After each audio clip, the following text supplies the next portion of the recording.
बिस्मिल्लाहिर्रहमानिर्रहीम। अस्सलाम वालेकुम students, my name is Mohammad Ilyas, computer lecturer from city college of science and commerce Multan. जी बच्चे, हम अपने चैप्टर नंबर 7 एरे को डिस्कस कर रहे थे। आज हमारा लेक्चर नंबर 2 है। हमने लेक्चर नंबर 1 में चैप्टर नंबर 7 को स्टार्ट किया था, एरे के बारे में पढ़ा था। आज हम एरे के बारे में मज़ीद आगे पढ़ेंगे। जी बेटा, लेक्चर नंबर 1 में हमने ये डिस्कस किया था कि एरे क्या होता है, एरे को हम इस्तेमाल क्यों करते हैं, एरे की हमने इंडेक्सेस पढ़े थे, एरे को डिक्लेयर कैसे करते हैं, इसका सिंटैक्स की हमने प्रैक्टिस की थी, एरे को हम इनिशियलाइज कैसे करते हैं, हम अपने एरे के अंदर यूज़र से वैल्यू कैसे स्टोर कर सकते हैं, और इसके अलावा एरे के अंदर जो हम वैल्यू स्टोर करते हैं उसको हम दोबारा डिस्प्ले कैसे कर सकते हैं। ये सब हमने अपने लेक्चर नंबर 1 में डिस्कस किया था। जी बेटा, अब हम ये डिस्कस करते हैं कि जैसे लेक्चर नंबर 1 में हमने ये एरे को कैसे डिक्लेयर करते हैं और उसकी लेंथ यानी उसके साइज़ को हम कैसे डिफाइन करते हैं। जैसे कि मैंने यहाँ पे एरे का जो साइज़ है मैंने 3 दिया हुआ है, यानी 3 दिया हुआ है, तो इसके इंडेक्स कैसे होंगे 0, 1, 2। हम इसके इंडेक्सेस के अंदर वैल्यू कैसे स्टोर करेंगे, जो हमने पिछले लेक्चर में भी इस तरीके से किया था। अब बेटा फॉर एग्जांपल एरे का लेंथ, एरे का साइज अगर 10 हो या फिर 20 हो या फिर हम 50 एरे की लेंथ डिफाइन करें, तो क्या हम 10 या 20 या 50 टाइम हमें ये बार बार सी आउट सी इन लिखना पड़ता है, यानी यहाँ पे हमारा कोड काफ़ी बड़ा हो जाता है। यानी जितनी दफ़ा हम इस एरे के अंदर वैल्यू स्टोर करेंगे फिर उतनी टाइम हम उसको दोबारा डिस्प्ले भी करेंगे, तो हमारे लिए ये कोड काफ़ी बड़ा हो सकता है, जिससे हमारे एरर के चांसेस भी बढ़ सकते हैं। मैं हमेशा आप लोगों से ये बात करता हूँ कि बेस्ट प्रोग्रामर वो होता है जो कम कोड में काम करे।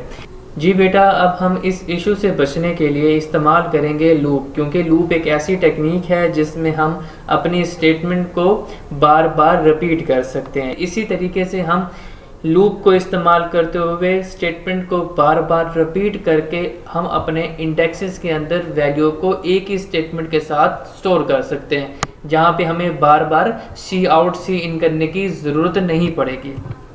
हम इस्तेमाल क्यों करेंगे, ताकि हम लूप के इस्तेमाल के ज़रिए हम एक ही स्टेटमेंट से हम अपने एरे के इंडेक्सेस में वैल्यू स्टोर कर सकें।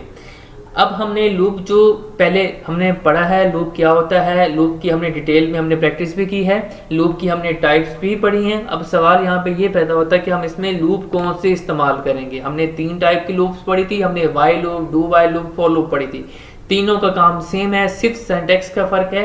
तो यहाँ हम इस्तेमाल करेंगे फॉर लूप। फॉर लूप हम क्यों इस्तेमाल करें, यानी कि हमने पहले पढ़ा था कि फॉर लूप हमारी फ्लेक्सिबल है, क्योंकि हम अपने एक ही स्टेटमेंट के अंदर इनिशियलाइज, कंडीशन और इंक्रीमेंट डिक्रीमेंट अप्लाई कर देते हैं, जिससे हमारा कोड लूप का काफ़ी छोटा हो जाता है। हमने वाइल लूप पढ़ा, वाइल लूप में क्या होता है, हम पहले वैल्यू को इनिशियलाइज करते हैं, फिर हम कंडीशन अप्लाई करते हैं, फिर हम स्टेटमेंट देते हैं, फिर हम इंक्रीमेंट डिक्रीमेंट ऑपरेटर इस्तेमाल करते हैं, जिससे हमारा कोड थोड़ा सा लेंथी हो जाता है बानिस्बत फॉर लूप से।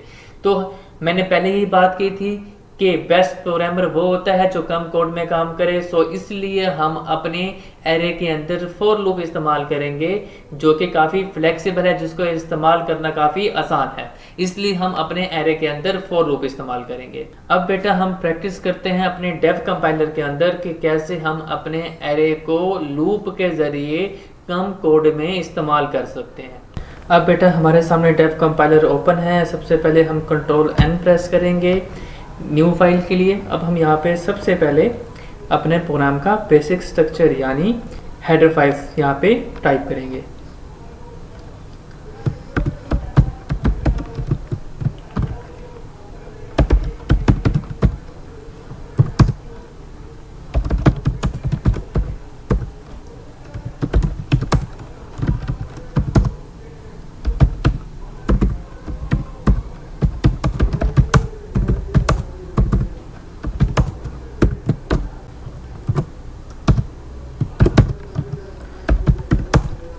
यहाँ पे एक एरे डिक्लेयर कर रहा हूँ जिसका साइज में फॉर एग्जांपल 4 दे रहा हूँ, और यहाँ पे एक वेरिएबल डिक्लेयर कर रहा हूँ वेरिएबल मैंने यहाँ पे क्यों डिक्लेयर किया है, ये मैं वेरिएबल इसलिए डिक्लेयर कर रहा हूँ कि जब भी हम लूप इस्तेमाल करते हैं तो हमेशा एक वेरिएबल लाजमी ऐसा लेते हैं जिससे हम अपने लूप को कंट्रोल कर सकते हैं। अब हम यहाँ पे फॉर लूप का कोड इस्तेमाल करेंगे। सबसे पहले आई को इनिशियलाइज़ करेंगे 0 से इनिशियलाइज़ मैं इसलिए कर रहा हूँ क्योंकि हमेशा हमारे एरे का इंडेक्स स्टार्ट होता है 0 से, तो इसलिए मैं इसको 0 से ही इनिशियलाइज़ कर रहा हूँ। i++ मैं देख, और इसी तरीके से एक ही स्टेटमेंट के अंदर वेरिएबल को इनिशियलाइज़ कर दिया, कंडीशन अप्लाई कर दिया और इंक्रीमेंट डिक्रीमेंट ऑपरेटर भी अप्लाई कर दिया। इस फॉर लूप को आपने पहले भी कई दफ़ा प्रैक्टिस की है, तो उम्मीद है आपको ये फॉर लूप आता होगा। अब हम इसके स्टेटमेंट के अंदर एरे के अंदर वैल्यू स्टोर करेंगे। सबसे पहले स्क्रीन पे एक मैसेज डिस्प्ले होगा यूज़र के लिए कि भाई enter any number in array, enter any number in array.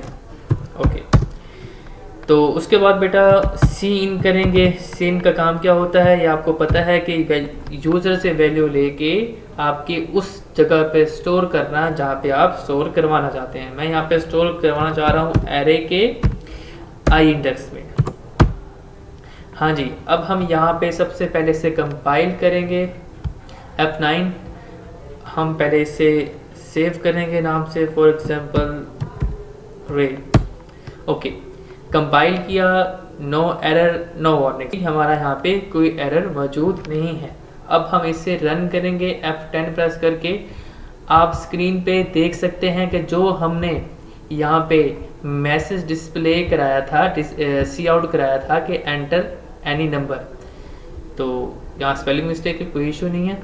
तो जो हमने सी आउट में लिखा same as it is screen पे डिस्प्ले हुआ। अब हम यहाँ पे वैल्यू को एंटर करेंगे। सबसे पहले मैं 10 दे रहा हूँ, ये हमारा 0 इंडेक्स पे वैल्यू स्टोर हो गया। फिर मैं 20 दे रहा हूँ, ये हमारा 1 इंडेक्स पे स्टोर हो गया। फिर मैं यहाँ पे 30 दे रहा हूँ, ये हमारा 2 इंडेक्स पे वैल्यू स्टोर हो गया। फिर मैं यहाँ पे 40 दे रहा हूँ, ये हमारा 4 इंडेक्स पे वैल्यू स्टोर हो गया। इसी तरीके से 0 1 2 3, इसी तरीके से 10 0 इंडेक्स पे, 20 1 इंडेक्स पे, 30 2 इंडेक्स पे और 40 3 इंडेक्स पे स्टोर हो गया। हमने एरे की लेंथ डिफाइन की थी 4, यानी 1 2 3 4। तो इसी तरीके से हमारे एरे में वैल्यू स्टोर हो गई। हमने एक ही स्टेटमेंट के जरिए, लूप के जरिए हमने एरे के अंदर वैल्यू स्टोर कर दी।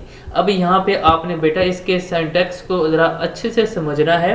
अब देखिए, सबसे पहले हमने क्या किया, हमने सबसे पहले एरे डिक्लेयर किया, उसका साइज डिफाइन किया। साइज आप कुछ भी दे सकते हो, 4 40 50 जितनी भी आपकी रिक्वायरमेंट है।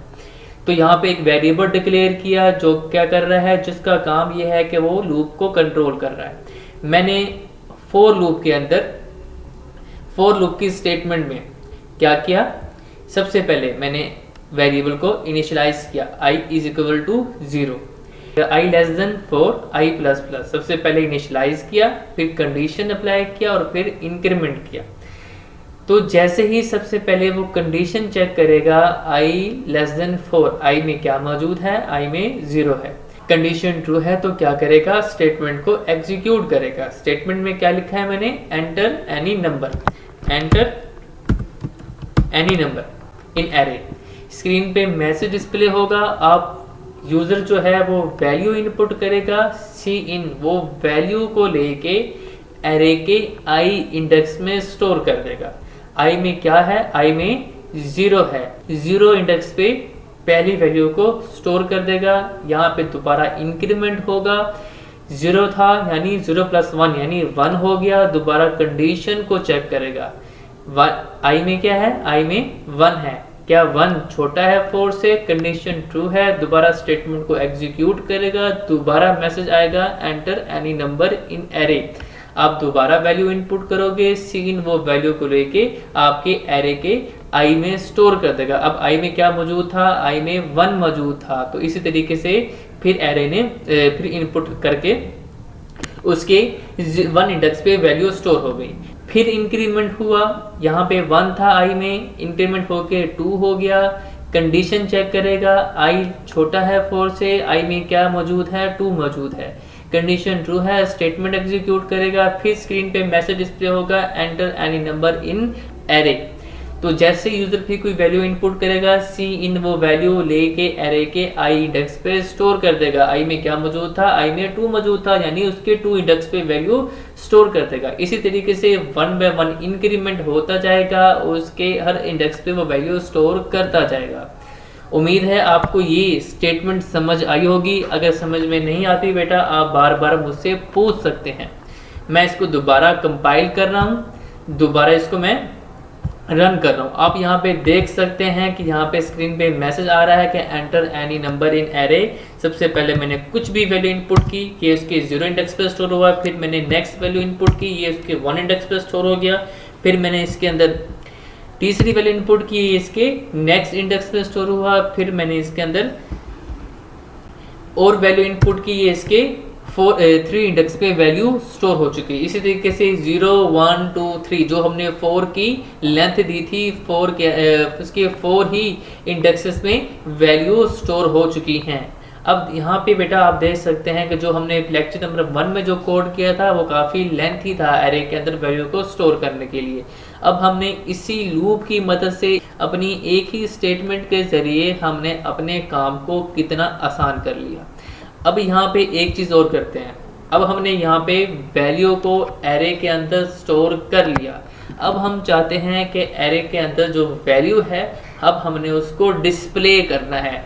तो उसको डिस्प्ले करने के लिए मैं यहाँ पे दोबारा लूप इस्तेमाल करूँगा।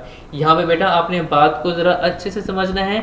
मैंने यहाँ पहले लूप इस्तेमाल की 1 बाय 1 एरे के अंदर वैल्यू स्टोर करने के लिए। अब मैं दोबारा लूप इस्तेमाल कर रहा हूँ 1 बाय 1 एरे के अंदर जो वैल्यू है उसको 1 बाय 1 रीड करने के लिए। यानी पहले मैंने लूप का इस्तेमाल किया 1 बाय 1 एरे के अंदर वैल्यू स्टोर करने के लिए। अब मैं लूप इस्तेमाल कर रहा हूँ 1 बाय 1 एरे के अंदर जो वैल्यू है उसको रीड करने के लिए, उसको डिस्प्ले करने के लिए। ठीक है, सेम वैसे i equal to 0 semicolon i less than 4 semicolon i plus plus, same वही कंडीशन अप्लाई करेंगे। सी आउट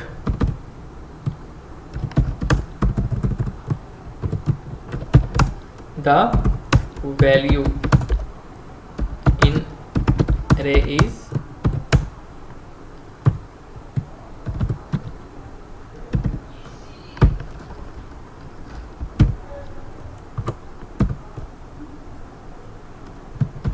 यहाँ पे मैं एंड एल दे रहा हूँ। एंड एल में इसलिए दे रहा हूँ क्योंकि नेक्स्ट लाइन पे आ जाए।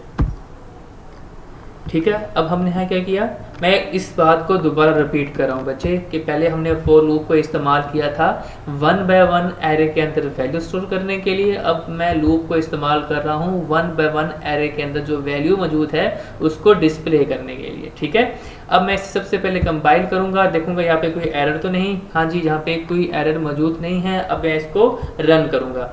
आप बेटा स्क्रीन पे दे सकते हैं, सबसे पहले मैसेज डिस्प्ले हुआ enter any number in array. मैंने सबसे पहले 10 दिया, फिर 20 दिया, फिर मैंने 30 दिया और फिर मैं 40 दे रहा हूँ। यानी यहाँ पे हमारे इंडेक्स के अंदर, हमारे एरे के अंदर इंडेक्सेस में वैल्यू स्टोर हो चुकी हैं। उसके बाद यहाँ पे वो डिस्प्ले कर रहा है, कहता है value in array is 10, the value in array 20, the value in array is 30, the value in array is 40। जो हमने इंडेक्सेस के अंदर, एरे के इंडेक्सेस के अंदर हमने वैल्यू स्टोर की, वही उसने हमें डिस्प्ले कर दी। अब यहाँ पे आप देख सकते हैं कि जस्ट एक स्टेटमेंट लूप के ज़रिए हमारा काम कितना आसान हो गया।